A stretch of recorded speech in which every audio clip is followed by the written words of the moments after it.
Sabemos que todo cristão verdadeiro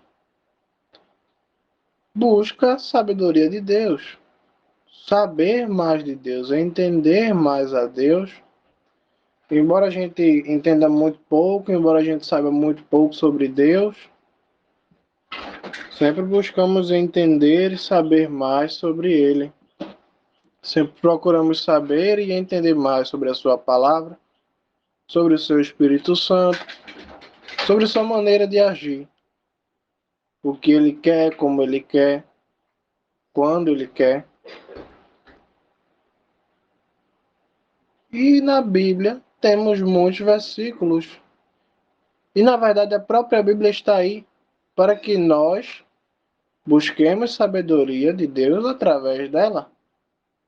E muitos versículos dizem que devemos analisar, meditar e examinar em toda a Sagrada Escritura do Senhor, porque é através do livro sagrado, a Bíblia, que temos acesso a relatos verídicos, infalíveis e selecionados pelo próprio Deus, para dar exemplo de como ele age, de como ele é, do que ele faz e como ele faz. E muito bem, nessa busca por sabedoria, quando abrimos a Bíblia, encontramos muitos homens sábios. Salomão, Paulo, Davi, homens que conheceram a Deus de uma maneira extraordinária e souberam bem coisas que a maioria das pessoas não queriam ou não buscavam saber e por muitas vezes até hoje não sabem. Pois muito bem, com a busca intensa para conhecer mais de Deus, seja por amor, como nós cristãos buscamos a Deus por amor e em amor, há também pessoas de diversos tipos de pessoas, né? São diversos tipos de pessoas que buscam saber mais de Deus, ou para provar uma teoria, ou por simples curiosidade. Há muitas pessoas que buscam a Deus por diversos motivos, saber mais sobre Ele por diversos motivos. E ao longo da história foi se criando o estudo da palavra de Deus. Não quero, não estou falando do estudo de você fazer na sua casa, como todos nós fazemos, inclusive essa pregação é um exemplo de estudo. Mas estou falando de um ponto da história em que as pessoas começaram a sistematizar o estudo da palavra de Deus. Fizeram um sistema de ensino da palavra de Deus com assuntos, temas, tópicos, matérias, né? Podemos citar a matéria da escatologia bíblica. O que é escatologia? Todo tema que se diz respeito ao fim do mundo. Escatologia. Podemos falar do estudo das doutrinas.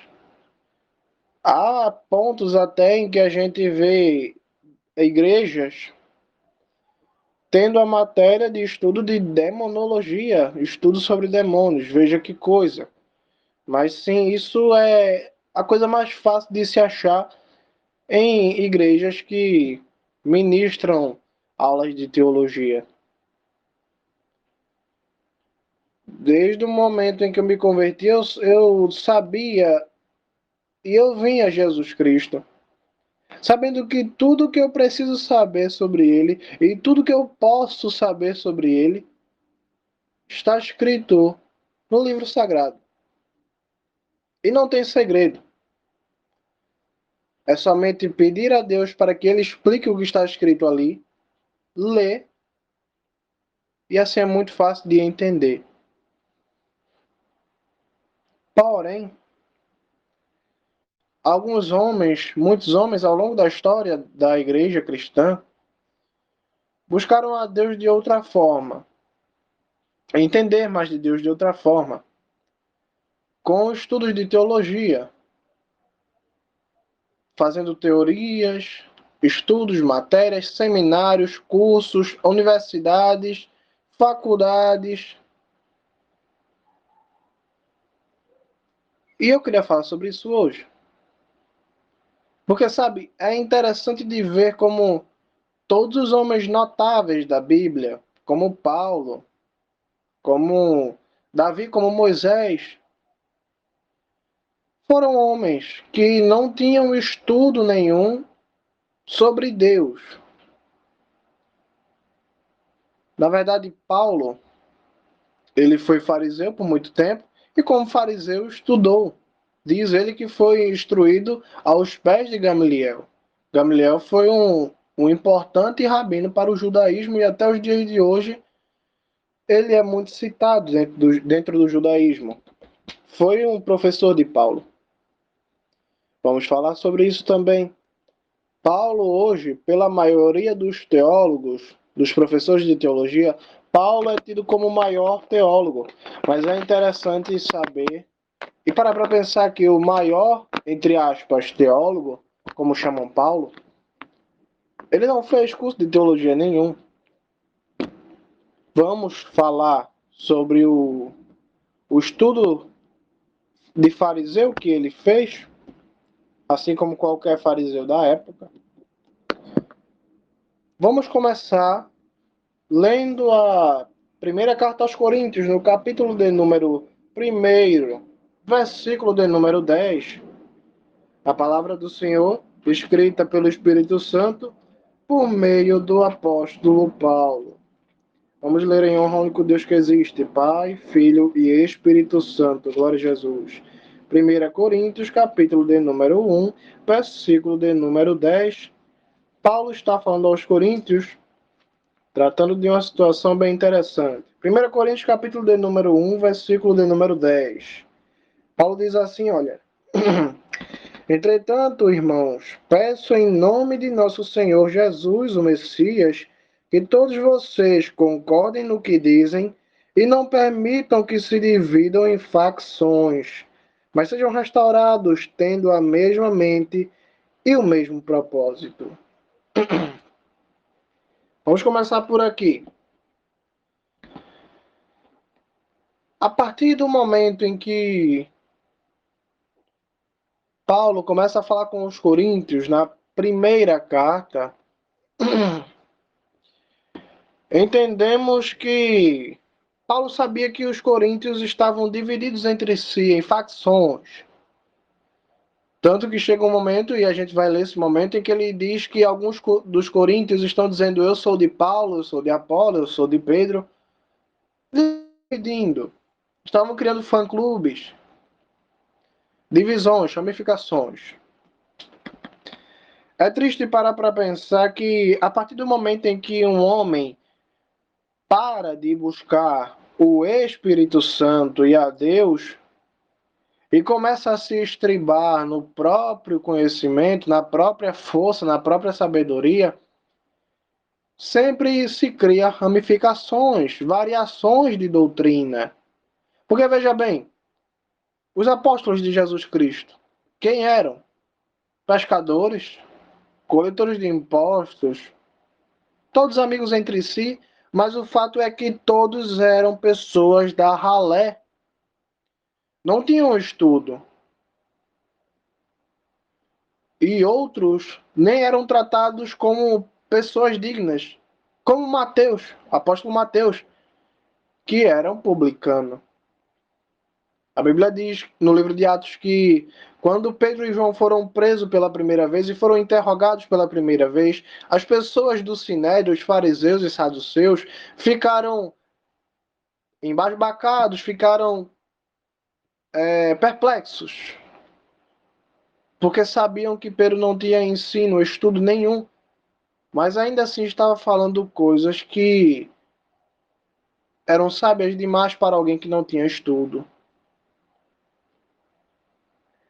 É interessante ver que toda a igreja, no seu começo, enquanto andava buscando o Espírito Santo, tinha sabedoria para dar e vender. Vemos isso pelas próprias cartas do apóstolo Pedro, João, Tiago, Judas. Que tamanha sabedoria tinha aqueles homens diante de Deus? Mas é interessante notar sempre, ressaltar que nenhum deles estudou para isso. Então se levanta uma questão nesse momento, se o verdadeiro caminho a se seguir para ser uma pessoa que entende da palavra de Deus é realmente iniciar um curso de teologia, iniciar um curso teológico, ou seguir o caminho dos apóstolos. Apenas pessoas simples que tinham uma Bíblia na mão. Obviamente não é a Bíblia que, como a gente vê, né, com essa capinha bonita, eram rolos, eram cartas, e tudo que eles tinham era os livros dos profetas, os evangelhos que eles iriam escrever e o Espírito Santo. E com isso, com a direção do Espírito Santo, com a ajuda do Espírito Santo, esses homens tiveram visões, experiências e sabedoria que até hoje lutamos para entender o que eles escreveram e o que aquilo significa.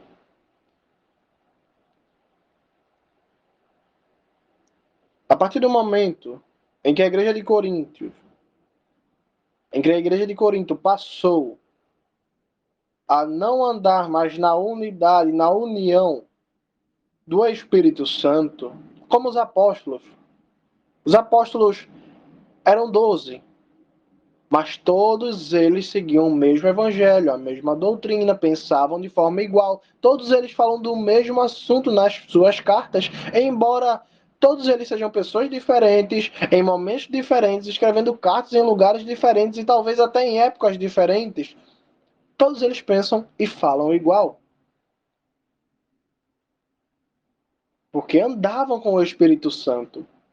Se o Espírito Santo, que estava com Pedro, que ensinou a Pedro, é o mesmo que está comigo, eu vou falar as mesmas coisas que Pedro, porque tendo-se o mesmo professor, não se pode ter dois ensinos.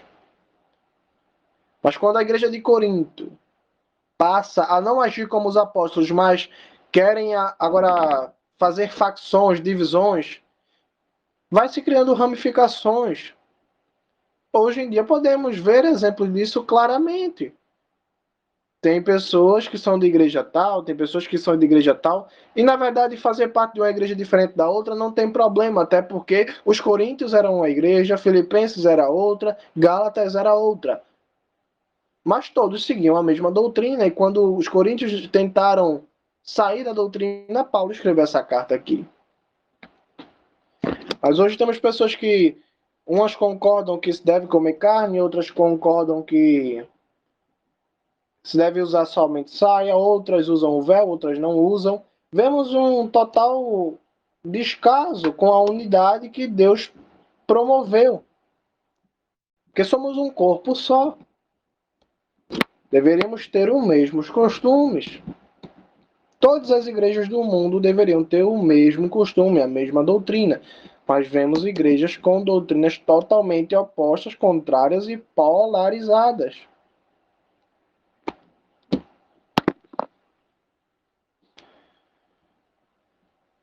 Enquanto Paulo está dizendo, não deixem que se criem divisões e facções no seu meio. Porque facção e divisão é fruto da carne. Mas quando nós, como aqui no grupo, começamos a falar sobre o mesmo Jesus, orar ao mesmo Jesus, o único Deus que existe, o Jesus da Bíblia, não feito de pau, nem de pedra, nem de gesso, nem em pintura, começamos a seguir o mesmo evangelho. E o mais importante, o mesmo evangelho que está na Bíblia. Versículo de número 11, próximo versículo. Entretanto, irmãos, peço em nome de nosso Senhor Jesus, o Messias, que todos vocês concordem no que dizem e não permitam que se dividam em facções, mas sejam restaurados tendo a mesma mente e o mesmo propósito. Porque algumas pessoas da parte de Chloe me informaram, irmãos, de que há discussões entre vocês. Digo isso porque um de vocês afirma, eu sigo Paulo, outro diz, eu sigo Apolo, outro diz, sou seguidor de Pedro, outro ainda diz, eu sigo o Messias. Por acaso o Messias foi partido em pedaços? Paulo foi posto em uma cruz por vocês? Vocês foram batizados em nome de Paulo? Dou graças a Deus porque, com exceção de Crispo e Gaio, não batizei mais nenhum de vocês. De outra forma, as pessoas poderiam dizer terem sido imersas em meu nome. Ah, sim, imergi, batizei Estéfanas e os de sua casa. Além desses, não me lembro se batizei mais alguém. Agora Paulo começa a descrever as facções. Alguns se preocupam em realmente carregar o nome de Jesus Cristo. Eu sou o seguidor do Messias. Outros ficam preocupados em carregar o nome dos apóstolos. Eu sigo Pedro, eu sigo Paulo, eu sigo Apolo. Paulo diz que todas essas informações de que está tendo essas divisões no meio da igreja de Corinto foi dada por uma irmã chamada Chloe. Algumas pessoas poderiam dizer que Chloe é uma fofoqueira. Porém, a diferença de fofoca e informação está na intenção e no fruto do ato. Uma pessoa que está fofocando, ela fala informações com a intenção de simplesmente espalhar uma polêmica. E o fruto disso sempre é contendas, brigas e fatalidades. Mas quando Chloe, essa irmã, vem falar com Paulo, o fruto disso é a carta que estamos lendo aqui. Um fruto maravilhoso, que há mais de 2000 anos está aqui, nos edificando. Glória a Deus. Percebem a semelhança nos dias de hoje? Uma pessoa diz, eu sou da Assembleia, outra pessoa diz, eu sou da Presbiteriana. Outra pessoa diz, eu sou arminiano, seguidor da doutrina de Armínio. Eu sou calvinista, seguidor da doutrina de Calvino. E cada vez menos vamos vendo pessoas dizendo, eu sou seguidor de Cristo, da Bíblia, cristão.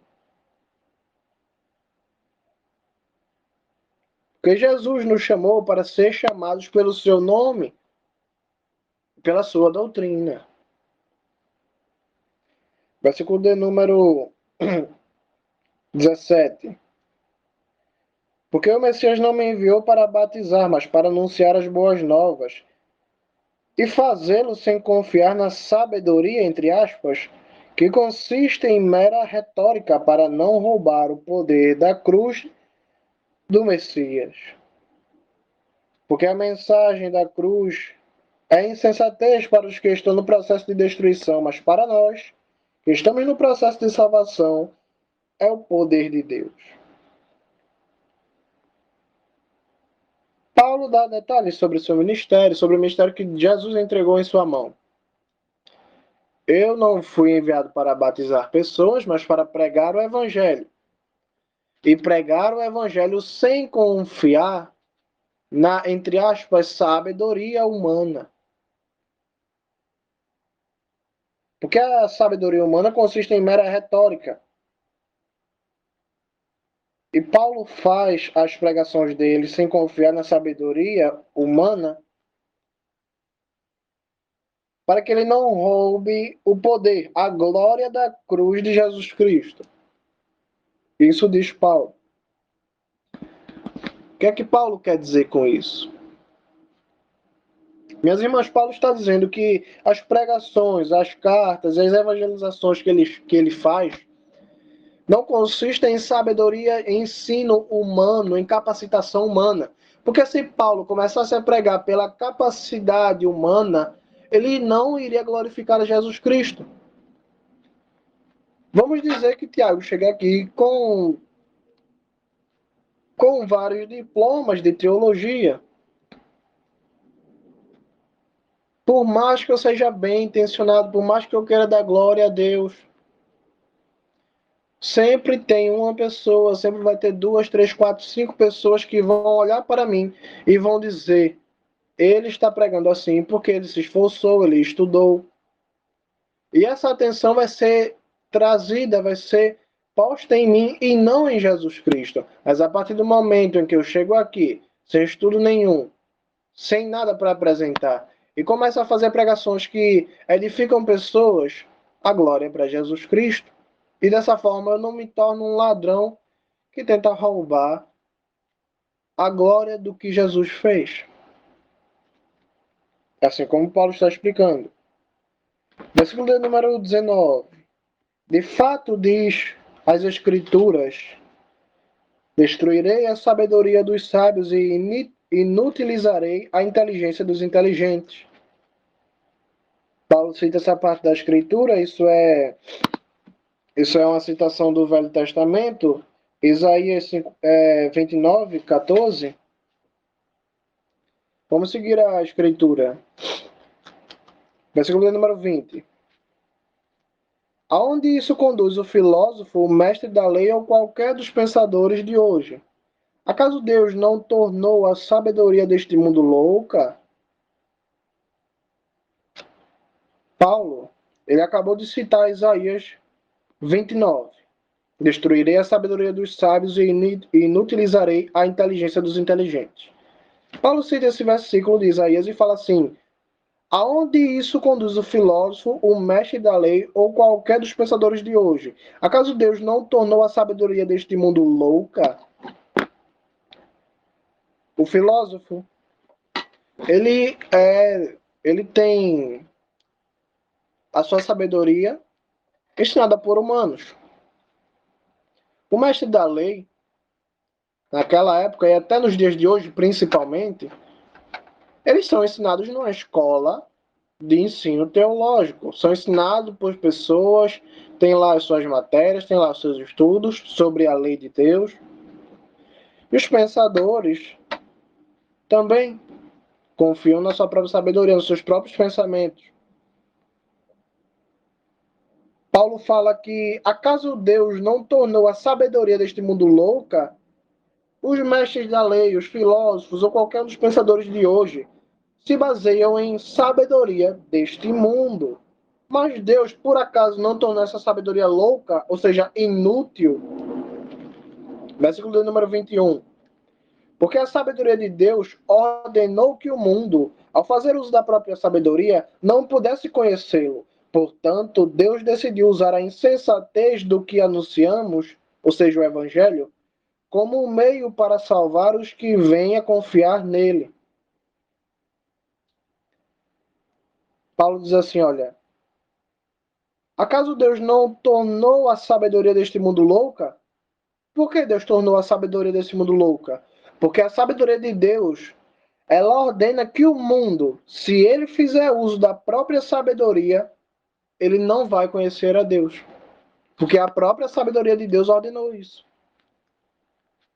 As pessoas do mundo, os filósofos, os mestres da lei, os estudiosos, se eles se utilizarem de meios próprios da própria força, eles não vão conhecer a Deus, porque a própria sabedoria de Deus bloqueia o caminho. Eles não vão entender a Bíblia, eles não vão ter comunhão com Deus e não vão ter intimidade com Deus. Por que Deus fez isso? Versículo de número 22, precisamente pelo fato de os judeus pedirem sinais e os gregos procurarem por sabedoria.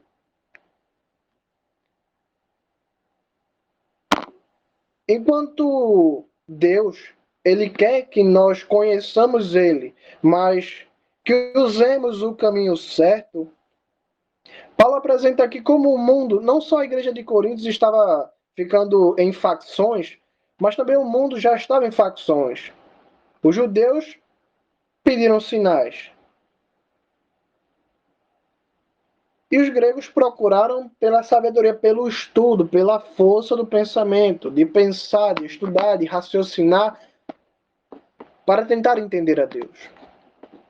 Os judeus pediram sinais para crer em Jesus. E nenhum sinal foi dado àquela geração, exceto o sinal do profeta Jonas, como Jesus disse. Os gregos, eles não eram pessoas de fé. Eles eram pessoas estudiosas, racionais, lógicas. Eles queriam entender tudo da maneira lógica. Queriam que tudo fosse explicado cientificamente. É por isso que, minhas irmãs, quando vamos falar de filosofia, sempre acabamos na Grécia. As pessoas falam de Platão, de Aristóteles, filósofos gregos, porque os gregos tinham esse hábito muito forte de querer entender tudo pela lógica. Paulo diz que enquanto os judeus queriam sinais, os gregos queriam tudo cientificamente. Os judeus queriam ver coisas extraordinárias e os gregos queriam ver coisas lógicas. Não é assim que a igreja está hoje? Enquanto uns se afundam em teologia tentando achar lógica na palavra de Deus, quando a palavra de Deus diz que não vivemos pelo que vemos, mas pela fé. Temos outra parte das igrejas que abandona completamente as escrituras, abandona completamente o examinar das escrituras e parte só para os sinais. Quer ver pessoa rodando, quer ver pessoa falando em línguas, quer ver pessoas tendo milagres, sinais, dons, mas não quer saber de ler a Bíblia, não quer saber de analisar a palavra de Deus. Tem culto que é assim, que você vai na igreja e você só escuta a gritaria, o povo dançando, o povo rodando, o povo caindo, e não tem pregação nenhuma. Não se tem um chamado de arrependimento como Jesus fazia. Não tem a abertura da palavra de Deus como Jesus fazia. Não tem a explicação da palavra de Deus como Jesus fazia. Porém, Paulo, ele não se coloca no mesmo grupo que os judeus, nem que os gregos. Porque olha o próximo versículo de número 24. Versículo de número 23, perdão. Precisamente pelo fato de os judeus pedirem sinais e os gregos procurarem por sabedoria, nós continuamos anunciando o Messias morto na cruz como um criminoso. Para os judeus, esse é um obstáculo, e para os gregos é insensatez. Mas para os que são chamados, tanto judeus quanto gregos, esse mesmo Messias é o poder de Deus e a sabedoria de Deus. Porque a insensatez de Deus é mais sábia que a sabedoria humana. E a fraqueza, entre aspas, de Deus é mais forte que a força humana. Paulo estava dizendo, enquanto os judeus e os gregos estão pedindo, um pede sinais, outro pede a explicação científica e lógica do Evangelho, nós continuamos a pregar o Evangelho. Dizer que Jesus foi morto por nossos pecados e ele ressuscitou no terceiro dia, isso para os judeus é um obstáculo. Eles não aceitam. E para os gregos isso é insensatez. Para os gregos isso não faz sentido. Não faz sentido para um cientista explicar para ele que nós temos vida por meio da morte de alguém que morreu e ressuscitou. Porque como é que um cientista vai acreditar em ressurreição, em remissão de pecados? Como os gregos, né, pensavam muito, eram muito científicos, muito racionais, muito estudiosos e lógicos. Como é que eles iam crer nisso, se isso não faz sentido nenhum na visão humana? E a ciência humana tem a visão humana.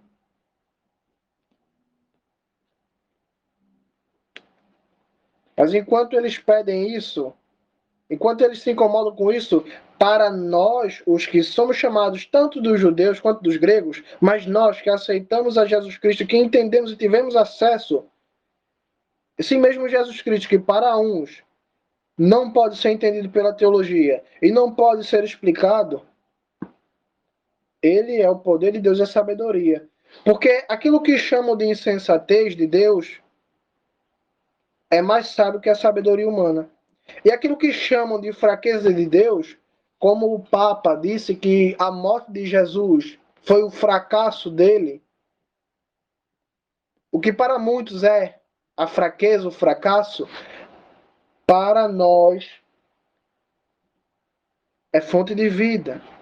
E a fraqueza de Deus é mais forte que a força humana. Entre aspas, fraqueza. E a fraqueza, entre aspas, fraqueza de Deus, essa, entre aspas, fraqueza é mais forte que a, entre aspas, força humana. Agora Paulo vai começar a mostrar aos coríntios que não é tentando a Deus como os judeus fizeram que se consegue o caminho para o evangelho, para a sabedoria de Deus. E vai mostrar que não é pelo muito estudar de teoria, de teologia, de ciências humanas que vai se chegar a algum caminho diante de Deus. Veja o que Paulo dá. Paulo vai dar um exemplo. Versículo de número 26. Apenas olhem para si mesmos, irmãos. Observem aqueles a quem Deus chamou. Não são muitos de vocês sábios segundo os padrões do mundo. Nem muitos de vocês detêm poder ou se vangloriam de nobre nascimento. Paulo mostra aos judeus que querem sinais para crer em Jesus, para entender a Jesus. Paulo mostra a gregos que querem entender Jesus por meio de estudos, teorias ilógicas, humanas, ciência. Mas Paulo fala, irmãos coríntios, olhem para vocês. Olhem para si mesmos, vocês que alcançaram a Jesus Cristo. Observem aqueles a quem Deus chamou. Vocês não são sábios segundo os padrões do mundo. Nem muitos de vocês detêm poder ou se vangloriam de nobre nascimento. Paulo estava dizendo, Coríntios, olhem para vocês. Não são muitos de vocês, são poucos entre vocês que têm estudo, ou nobre nascimento, ou poder. Mas a maioria de vocês, coríntios, são pessoas pobres, que não tiveram nobre nascimento, nem têm estudo nenhum. E apesar disso, estavam sendo edificados por Deus. Versículo de número 27. Deus, porém, escolheu o que o mundo considera insensato com o objetivo de envergonhar o sábio. Deus escolheu o que o mundo considera fraco para envergonhar o forte. E Deus escolheu o que o mundo despreza por ser comum ou considera sem valor, a fim de reduzir a nada o que o mundo considera importante, para que ninguém se vanglorie diante de Deus. Amém, glória a Deus. Agora não parece ser um pouco hipócrita que Paulo esteja falando tudo isso? Apesar de ele ter sido fariseu e ter se acabado de estudar na lei de Moisés, não parece uma hipocrisia? Paulo, nas suas próprias cartas, diz ele mesmo que foi instruído aos pés de Gamaliel. Gamaliel era um professor de teologia judaico. Professor de teologia judaica. Não parece ser um pouco hipócrita essas falas de Paulo? Sim, é verdade que no passado, enquanto Paulo não conhecia Jesus, Paulo ele se acabou nas teorias e mitos judaicos. Porém, olha o que Paulo diz na carta aos Gálatas, capítulo de número 1, versículo de número 11. Veja o que Paulo diz. Gálatas, capítulo de número 1, versículo de número 11. Paulo diz assim, olha, além disso, irmãos, quero deixar algo bem claro. O evangelho que proclamo não são de origem humana. Eu não as recebi de ninguém, nem me foram ensinadas. Elas chegaram a mim como revelação direta de Jesus, o Messias.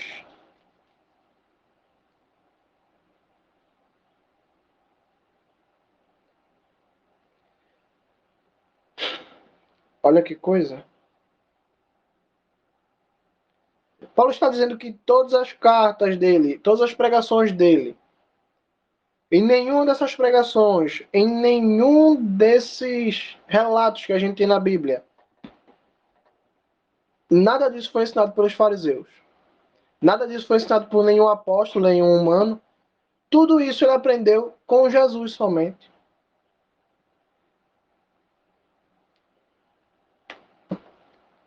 Veja que coisa. Não é interessante? Pensar que Paulo aprendeu tudo o que ele escreveu sozinho com Deus?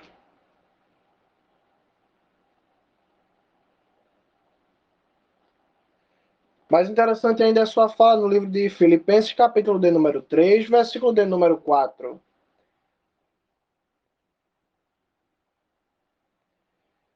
Na igreja dos Filipenses havia algumas pessoas que estavam se vangloriando de ter se circuncidado.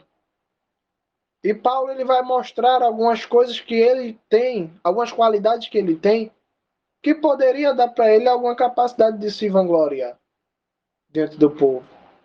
Veja bem, capítulo de número 3, Filipenses, versículo de número 4. Filipenses 3, versículo 4. Diz Paulo assim, olha: ainda que eu tenha com certeza razões para pôr minha certeza nessas coisas, se alguém mais pensa ter motivo para confiar em qualificações humanas, meus motivos são maiores. Circuncidado no oitavo dia, filho de Israel por nascimento, da tribo de Benjamim, falante de hebraico, de pais que falavam hebraico. Quanto à lei de Moisés, fariseu. Quanto ao zelo, perseguidor da comunidade cristã. Quanto à justiça exigida pelo legalismo irrepreensível. Olha o que ele diz ainda mais no versículo de número 3. Voltando a alguns versículos. Porque nós somos os circuncisos, nós que adoramos pelo Espírito Santo de Deus e que fazemos do Messias Jesus nossa confiança. Não confiamos em qualificações humanas. Voltando novamente o texto, um pouco adiante, versículo de número 7. Entretanto, tudo o que me servia de vantagem, considero por causa do Messias desvantagem. Não apenas isso, considero todas as coisas inferiores em comparação com o valor supremo de conhecer o Messias Jesus como meu Senhor. Por causa dele, abri mão de todas as coisas e as considero lixo a fim de obter o Messias. Havia algumas pessoas que estavam querendo descredibilizar Paulo, querendo tirar a sua credibilidade, querendo fazer a cabeça dos filipenses para que ninguém acreditasse em Paulo e no que ele dizia. E essas pessoas diziam: nós somos circuncisos, nós somos judeus, enfim, apresentavam motivos para se vangloriar, como diplomas, sabe? E Paulo disse: se essas pessoas aí elas têm motivos para se vangloriar, eu tenho mais. Olha, eu sou falante de hebraico desde o nascimento, meus pais falavam hebraico, eu sou da tribo de Benjamim, sou israelense, eu era fariseu. Só que Paulo diz que tudo isso, nada disso serve para ele. Todo esse portfólio, todo esse currículo, todo esse diploma que Paulo apresenta aqui, ele diz: tudo que me servia de vantagem, considero por causa de Jesus Cristo desvantagem. E não apenas isso, considero todas as coisas inferiores em comparação com o valor supremo de conhecer Jesus Cristo. Então veja, como é possível que Paulo, que foi um homem tão estudioso, como fariseu que foi, Paulo, ele simplesmente lança fora todo o estudo que ele tinha. E ele diz que lançou o diploma de fariseu, todo aquele currículo que ele tinha mostrado, até mesmo a circuncisão, ele diz que lança tudo isso fora. Porque o valor supremo de conhecer a Jesus Cristo vale muito mais do que qualquer diploma. Sabe por que Paulo jogou o diploma de fariseu dele fora? Porque ser estudioso, ter recomendações pastorais, ter cartas de recomendações, ter diplomas de estudioso, ser aceito pelos fariseus e, diante dos estudiosos judaicos, ser reconhecido, como Paulo era, não significa conhecer a Deus. E sabe o que é mais interessante? Quem tem algum diploma, se quiser conhecer a Deus, deve jogar fora, assim como Paulo.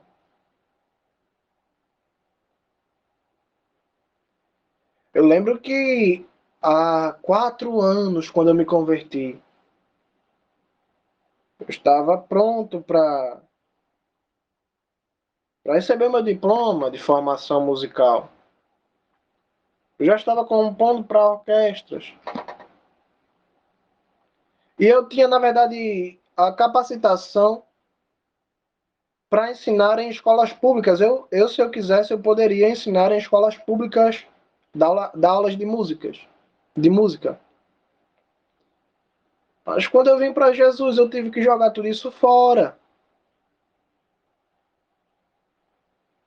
Porque se eu começar a dar carteirada, se eu começar a falar disso, as pessoas vão achar que todas as vezes que eu tocar um louvor vai ser porque eu estudei muito. Mas graças a Deus que Jesus não me permitiu que eu aprendesse nenhum instrumento, apesar de ser formado. Só depois que eu me converti. Para que todo mundo saiba que eu pude ter todo o estudo, mas Deus só deixou eu aprender quando Ele quis. Como é que você explica uma pessoa tocar sanfona em 4 meses de estudo, mas tendo crise de hipoglicemia, sem coordenação na mão, nem motora, nem sensorial? Porque eu estava assim, eu passava meus dias delirando. E aprendi sanfona delirando. Sem coordenação nenhuma na mão. Eu não conseguia orar porque não tinha coordenação dos meus pensamentos. Não tinha memória. Nas crises de hipoglicemia. Como é que você explica uma pessoa que se converteu há 4 anos está pregando quase todos os dias? Enquanto pessoas que têm 40 anos de evangelho não pregam todos os dias. Porque dom não se aprende nem se ensina, dom se busca e se recebe e se usa para dar glória a Deus. A mensagem de hoje é que simplesmente a gente possa seguir o caminho de Paulo. Vamos desistir dos diplomas, vamos desistir de tentar entender o evangelho como se fosse um curso de português ou de inglês. Porque eu posso aprender inglês sentado numa sala de aula. Mas com Deus as coisas são diferentes. Eu não posso simplesmente pegar a Bíblia, dividir ela em matérias e começar a dar aula para todo mundo, porque isso não vai adiantar. Quem convence da justiça, do juízo e do pecado e quem faz lembrar e entender as palavras de Deus não é curso de teologia. A Bíblia me garante que é o Espírito Santo. Vamos buscar o Espírito Santo. Ele é o professor. Ele sim pode ensinar. E sabe, ele não cobra nada por isso. Diferente de certas igrejas, que eu diria até que se sustentam por isso. E digo mais, o Espírito Santo, ele não ensina teorias, ele não desvia você com seus ensinos, porque quantas pessoas eu já vi entrar num curso de teologia somente para se desviar do evangelho. Perdeu a fé em Jesus Cristo, não acredita mais em Jesus Cristo depois de que fez o curso de teologia. É algo muito perigoso, é algo muito triste. Mas, enfim, é sustentado pela maioria das igrejas. Eu não vou ter parte com isso, né? E a gente está aqui para alertar. Quer fazer o curso? Faça. Mas saiba que a Bíblia só deixou 3 caminhos para conhecer a Bíblia, a Jesus Cristo e os seus ensinamentos: jejum, oração e a leitura da palavra, pedindo sempre a ajuda do Espírito Santo. Foi assim que os profetas aprenderam, foi assim que os apóstolos aprenderam. Foi assim que Paulo acabou de dizer que não aprendeu por estudo humano, mas Jesus Cristo veio e ensinou para Paulo. Vamos fazer como os apóstolos, vamos seguir esse exemplo. Sei que não conseguimos seguir muitas coisas na Bíblia porque é difícil para nós, mas vamos seguir aquilo que podemos, vamos nos esforçar para fazer o máximo. Vamos começar por esse. Em nome de Jesus.